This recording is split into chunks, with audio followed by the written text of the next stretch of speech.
তাআলা কোনো পাপের কারণে এত বেশি উত্তেজিত হয় না, জিনা এবং ব্যভিচারের কারণে আল্লাহ যে পরিমাণ রাগান্বিত হয়, আল্লাহর গায়রতে লাগে, প্রেস্টিজে লাগে।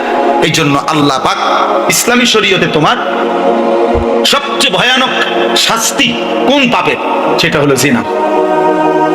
আল্লাহ বুঝে পুরুষ যদি বিবাহিত হয় জিনা করে পাথর মারো, মহিলা যদি বিবাহিত হয় জিনা করে পাথর মারো, অবিবাহিত ছেলে মেয়ে যদি জিনা ব্যভিচার করে 100 চামড়ার চাবুক দিয়া এরকম প্রকাশ্য লোক সম্মুখে মাঝখানে দাঁড় করাইয়া তারে 100 চামড়ার চাবুক দিয়া বেত্রাঘাত করো। এরপরে আল্লাহ বলছে কোরআন শরীফের আয়াত, ওয়ালা তাখুযকুম বিহিমা রাফাতুন ফি দীনিল্লাহ ইন কুনতুম তুমিনুনা বিল্লাহি ওয়াল ইয়াউমিল আখির। যদি আল্লাহকে মেনে থাকো, আখিরাতকে ভয় করে থাকো, তাহলে এই শাস্তি কার্যকর করতে গিয়ে কোনোভাবেই কোনো দয়া মায়া দেখায় না। সাবধান, আল্লাহ বলছে সাবধান, কোনো মায়া দেখাবে না। 100 গুন্না ফিটবা, মানুষের সামনে ফিটবা। পাথর মাইরা হত্যা, নবী সাল্লাল্লাহু আলাইহি সাল্লাম ওনার হায়াতে খুদার কসম নবীজির জীবনে, নবীর জীবদ্দশায় নবী সাল্লাল্লাহু আলাইহি সাল্লাম একাধিক পুরুষ এবং নারীকে পাথর মেরে সাহাবাদের মাধ্যমে পাথর মারাইয়া জিনার শাস্তি কার্যকর করেছেন। আবু বকর পাথর মারাইয়া হত্যা করাইছেন, ওমর পাথর মারিয়ে হত্যা করাইছেন, ওসমান করাইছেন, আলী করাইছেন। আজকে যদি খেলাফত থাকতো, আমিরুল মুমিনিন থাকতেন, তো বুঝতেন। আপনি খবর নেন আফগানিস্তানের, আফগানের এই মুহূর্তে খবর নেন, কোন বেটার কলজার ভিতরে দিয়ে ওই কথার স্বপ্ন আসে না কোন নারীর দিকে তাকাবে, চোখ খুলে ফেলবেন এখনই। তৎক্ষণাৎ শাস্তি কার্যকর হবে, কারণ সেখানে মুসলিম খেলাফত, সেখানে আমিরুল মুমিনিন আছে।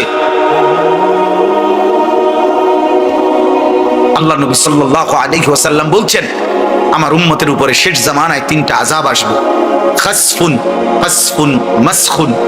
বহু মানুষকে জীবন্ত মাটি ধসিয়ে দাফন করে দেওয়া হবে, পাথরের বৃষ্টি বর্ষণ করে শেষ করে দেওয়া হবে, চেহারা বিকৃত করে দেওয়া হবে। নবীজিকে সাহাবীরা বলছে, মাতা কখন? ইয়া রাসূলুল্লাহ, আল্লাহর নবী বলছে, ইজা যাহারাতিল কাইনাত ওয়াল মাআজিফ, যখন গায়িকা বেড়ে যাবে, বাদ্যযন্ত্র বেড়ে যাবে, নাচনেওয়ালি বেড়ে যাবে, গায়িকা নায়িকা, নৃত্য গানের আসর, বাদ্যযন্ত্র বেড়ে যাবে, ঘরকে ঘর, সমাজকে সমাজ, ওয়াস্তাহাল্লাতিল খামরা, এবং মানুষ হালাল পানির মতো মদ পান করতে থাকবে, নেশা করতে থাকবে। আল্লাহর নবী বলেন, তখন হয়তো কাউকে মাটি ধসিয়ে দেওয়া হবে, কাউকে পাথরের বৃষ্টি বর্ষণ করে শেষ করে দেওয়া হবে, কারো চেহারা মানুষের আকৃতি বদলে কুকুর, বিড়াল, শূকর, জন্তু জানোয়ারের আকৃতি দেওয়া হবে।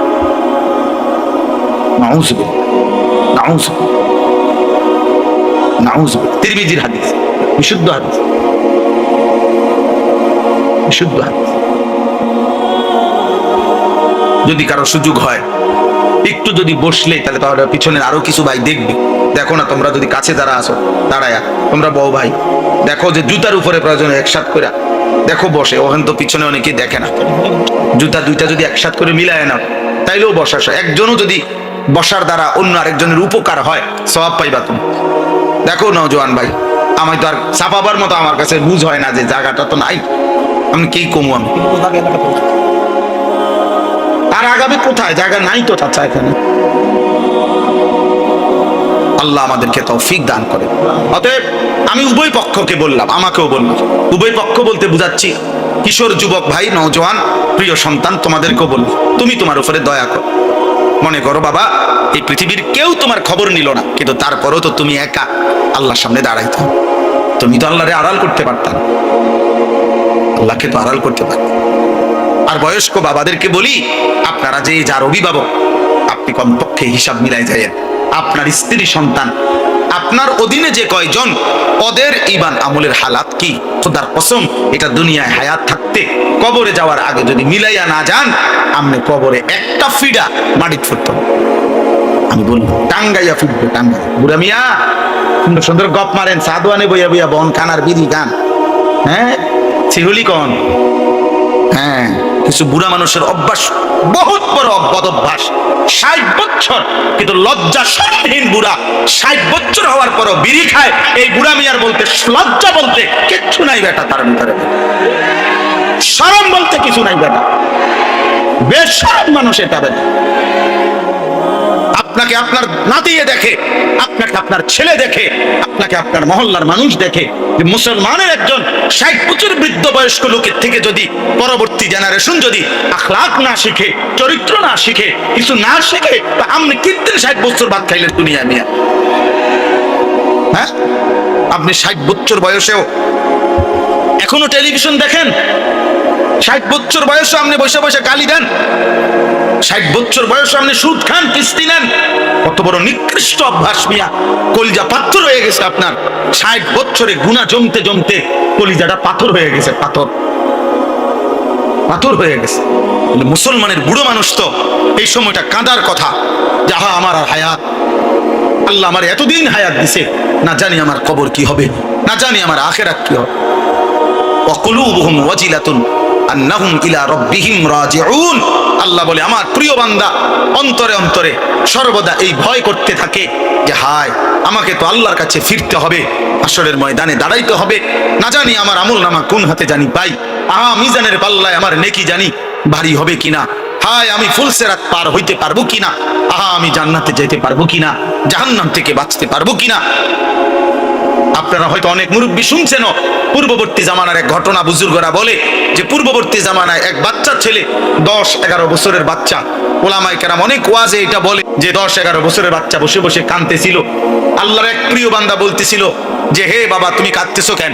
ওই বাচ্চা বলতেছিল যে আমি আল্লাহর ভয়ে, জাহান্নামের ভয়ে কাঁদতেছি। বলতেছে তুমি মাত্র 10 বছর বয়স, তুমি কেন জাহান্নামের ভয়ে কাঁদবা?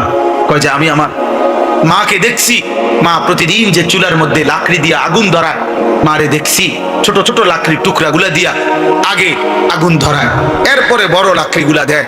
এটা দেখে আমার মনে হয়েছে যদি হাসরের ময়দানে আমার রব, আমার আল্লাহ যদি আমার মতো ছোট ছোট বাচ্চা দিয়ে যদি জাহান্নামের আগুন আগে ধরায়, তাহলে আমারে যদি ফেলে আমার কি হবে তখন?